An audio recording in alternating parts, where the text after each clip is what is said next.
les anciens ambassadeurs ici présents, et je les aperçois, je voudrais les saluer, l'ambassadeur Turpin, l'ambassadeur Fall, l'ambassadeur Seydou Rouba, et tant d'autres qui m'excusent si j'en oublie, l'ambassadeur Seydina Oumarsi, mon oncle, qui tous les jours nous accompagnent, qui ont fait l'histoire de cette maison que nous occupons aujourd'hui de façon provisoire, parce que nous sommes appelés nous aussi à passer le relais, en priant à Allah subhanahu wa ta'ala que nous puissions passer ce relais de la façon la plus grande, la plus noble, comme vous l'avez fait, ambassadeur Amadou Diop, mon ami que je voudrais saluer. Donc voilà la tradition diplomatique du Sénégal.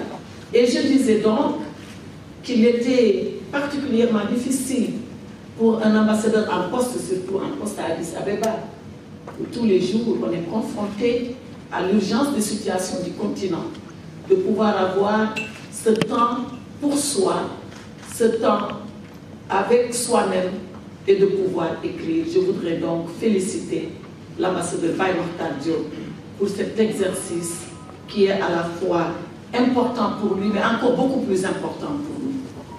Et il dit que l'unité africaine entre ambition au singulier et volonté au pluriel. Et en lisant son ouvrage, on comprend très bien pourquoi l'ambition est une et pourquoi les volontés sont multiples. Mais nous y reviendrons. Je voudrais donc remercier particulièrement M. Diallo, le directeur de l'Harmattan, sachant combien il est difficile dans nos pays de se consacrer à l'édition, pour 3 raisons. La première, c'est parce que d'abord nous sommes dans un monde de virtuel. Nous sommes dans un monde où les nouvelles technologies ont fini de prendre place. Et l'écrit, finalement, cède sa place aux nouvelles technologies. Mais il a tenu malgré cela à tenir ces éditions de l'Harmattan. Et très souvent, j'ai assisté en tant que littéraire à des séances de dédicaces.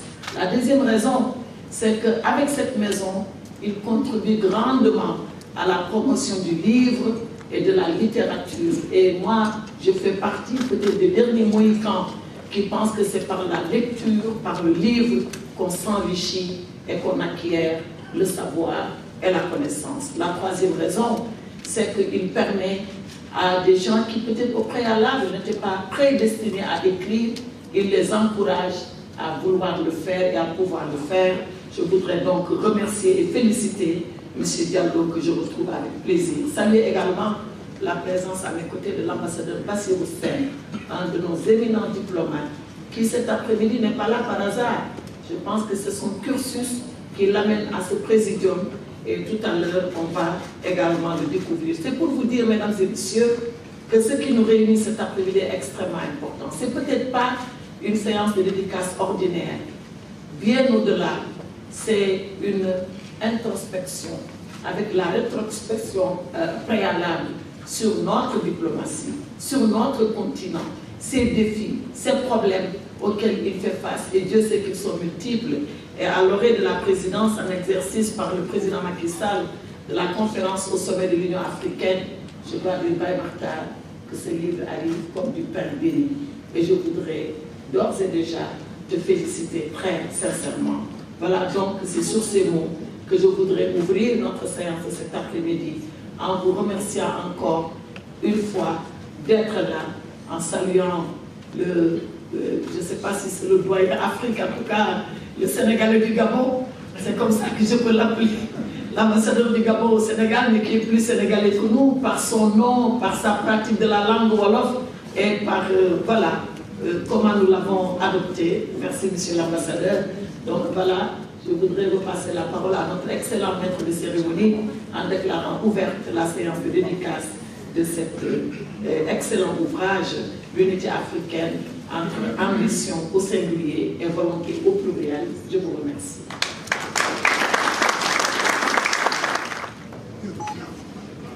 Excellences, Madame Aïssata Tall Sall, ministre des Affaires étrangères et des Sénégal de l'extérieur,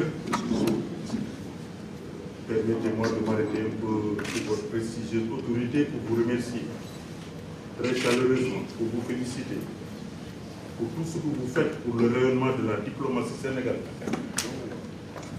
pour les avancées significatives, consolidantes engrangé depuis votre avènement à la tête de ce département stratégique de souveraineté, où vous êtes le premier réceptacle des instructions du chef de l'État en matière de politique extérieure. Depuis votre avènement, vous arrivez, un vent frais, une brise de régime s'ouvre sur le département, qui incite à la créativité, à l'action et au dépassement. Et peut-être ces effluves sont parvenus jusqu'en Éthiopie à Païmatar, lui ont permis d'achever. C'est nous sentons honorés de votre présence et votre sœur Vanel Bichelo qui est là vous salue et vous transmet les salutations. Excellence, Monsieur Moïse Sarr, secrétaire d'État sénégalais de l'extérieur, nous saluons très chaleureusement. Messieurs les ambassadeurs, chers doyens, j'avais pris de votre temps pour être là. Messieurs les ambassadeurs accrédités au Sénégal, messieurs les directeurs de cabinet, messieurs les directeurs de cabinet, secrétaires généraux du ministère, durant les 5 années de votre immersion au cœur de la diplomatie africaine, dans la capitale de l'Afrique, en Abyssinie, l'Éthiopie, au fil de vos pérégrinations dans les pages de l'histoire du débat du panafricanisme, au fur et à mesure de vos réunions interminables du comité des représentants permanents corrects, du conseil des ministres et de la conférence des chefs d'État et de gouvernement, permettra à vos collègues, monsieur l'ambassadeur, de disposer d'une mention utile d'informations, de documents authentiques pour retracer la marche du continent. Je peux le dire aisément, me fondant sur une quinzaine d'années de rapports directs avec les organes pléniers du secrétariat général de l'OUA d'abord, puis de l'ANSI. Libéré de sacrifier un peu de votre temps et de votre constat. Je vois à travers cela un puissant témoignage de soutien et de générosité auquel je suis particulièrement sensible. Je vous prie donc, madame, de me trouver ici l'expression de mon infinie gratitude. Je remercie également du fond du cœur les distingués invités ici présents en vos rangs et qualités. Vous qui m'avez fait l'honneur d'être ici, ambassadeur, membre du corps diplomatique accrédité à Dakar, collaborateur du président de la République, les collègues du ministère des Affaires étrangères, monsieur le gouverneur de la région de Dakar, cher ami Ramassane Sarr, je distingue également le colonel Baïdé, commandant de la zone militaire 1 de Dakar, cher ami, mes parents, ici présents, dont certains sont venus, madame le ministre de Saint, spécialement pour l'événement. Je salue également la présence dans cette salle de ma mère, qui a fait le déplacement de Jess.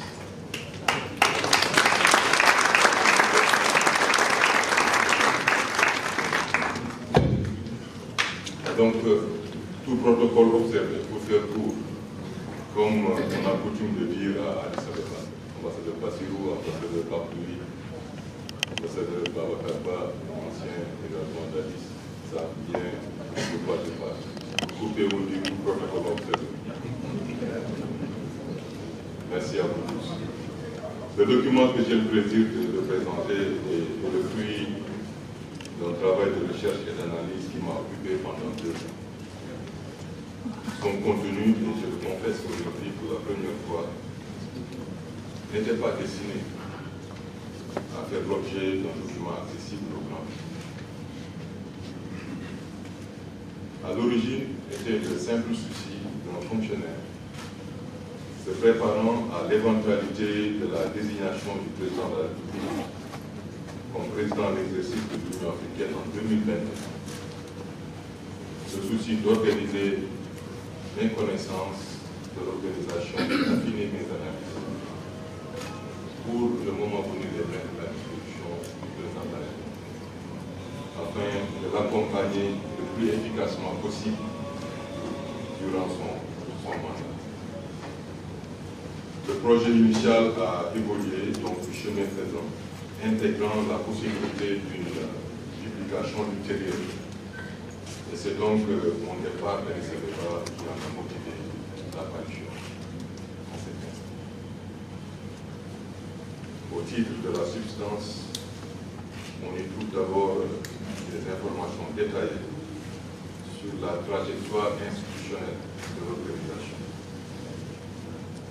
Des informations qui permettent de remonter aux origines de sa création depuis 1957, parce que les premiers débats ont commencé avec l'indépendance du Ghana en 1957, avec les courants de pensée qui ont sous-tendu le projet, de connaître la contribution des penseurs et intellectuels africains de la diaspora dans le monde, de savoir exactement de quelle mission l'organisation est réellement investie et comment, de 1963 à 21 ans, s'est-elle acquittée de ces missions. Donc pour ceux qui se demandent que fait exactement l'Union africaine, pourquoi l'Union africaine arrive sur quel dossier, c'est cette partie-là qui permet de comprendre l'organisation.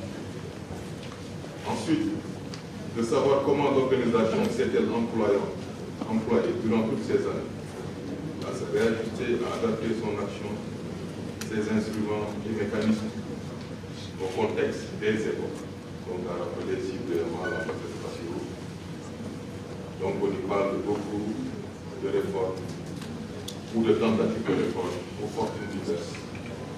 Donc, dans la deuxième partie, le lecteur y trouvera des explications et analyses sur les facteurs déterminants de ces réformes, sur leur cheminement, sur leur conduite, leur succès, leurs limites et leurs fréquences. Et puis en dernier lieu, une évaluation objective de l'action de l'organisation, là où je pense qu'elle a réussi et là où je pense qu'elle a moins bien réussi, au regard de ses objectifs, au regard de son statut, de son potentiel, ce qui, de mon point de vue, explique les moins bons résultats de l'organisation. La troisième partie porte ma vision de la Renaissance africaine, en ce qu'elle trace la voie que je considère comme étant celle qui mène vers la réalisation du grand destin de l'Afrique. J'ai eu le plaisir ici d'évoquer le glorieux passé de l'Afrique, ainsi que sa riche contribution à la civilisation humaine. J'ai eu le plaisir à parler de l'évolution de l'espèce humaine qui aurait commencé pour de nombreux historiens, quelque part dans la vallée du Rift, en Afrique de l'Est, quelque part donc entre le Mozambique, le Kenya, la Tanzanie, l'Éthiopie où justement une partie du squelette de Lucie a été retrouvée, ou bien quelque part en Afrique centrale, au Tchad, où on a découvert Foumaï au début des années 2000. Mais que ce soit dans la vallée du Rift ou bien en Afrique centrale ou au Tchad précisément, on est toujours en Afrique. Ça, j'ai eu le plaisir à revisiter l'histoire des empires africains de l'Antiquité, dès l'Égypte pharaonique, l'Abyssinie, en Éthiopie, à évoquer l'histoire du royaume de Kouch au Soudan actuel, le royaume de Nubie entre le Soudan et l'Égypte, de la Numidie en Afrique du Nord, entre l'Algérie, la Tunisie, le Maroc et la Libye. À mettre en exergue les formes sophistiquées d'organisation du pouvoir politique, de l'activité économique et sociale des empires datant du XIIe au XVe siècle, comme l'Empire du Grand Zimbabwe, l'Empire australe, l'Empire du Ghana, l'Empire du Mali, l'Empire Songhai, les empires que nous connaissons bien dans cette partie de l'Afrique de l'Ouest. Je n'ai pas non plus manqué de souligner la vie institutionnelle et la structure du pouvoir au sein de ces empires, dont je parle comme étant les premières expériences africaines d'intégration, d'union politique et de libre socialisation des personnes et des lieux. Pour tout dire, j'ai essayé de montrer ici que le chemin qui mène vers l'unité politique et l'intégration régionale. L'histoire des grands empires africains, de l'Antiquité jusqu'à la fin de l'esclavage, recèle de leçons d'une grande richesse pour inspirer la marche de l'organisation panafricaine. Mais pour en profiter, il nous faut projeter notre regard sur l'histoire africaine loin derrière, bien avant les épisodes traumatisants de l'esclavage et de la colonisation. Cette histoire que nous avons vécue et qui inhibe encore notre pensée et entrave notre action.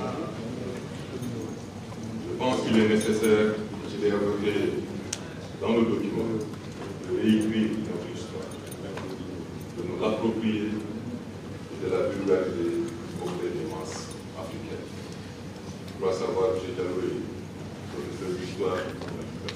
Je pense que je dois quelque part connaître bien cette histoire et en les relisant peut-être voir du quotidien. Quel est donc l'objectif? Réécrire notre histoire et se l'approprier, la vulgariser auprès des masses africaines, de l'encyclopédie africaine, qui a déjà publié 3 volumes, bien après l'histoire générale de l'Afrique, édité par l'UNESCO, avec d'éminents historiens africains, donc le professeur collaboré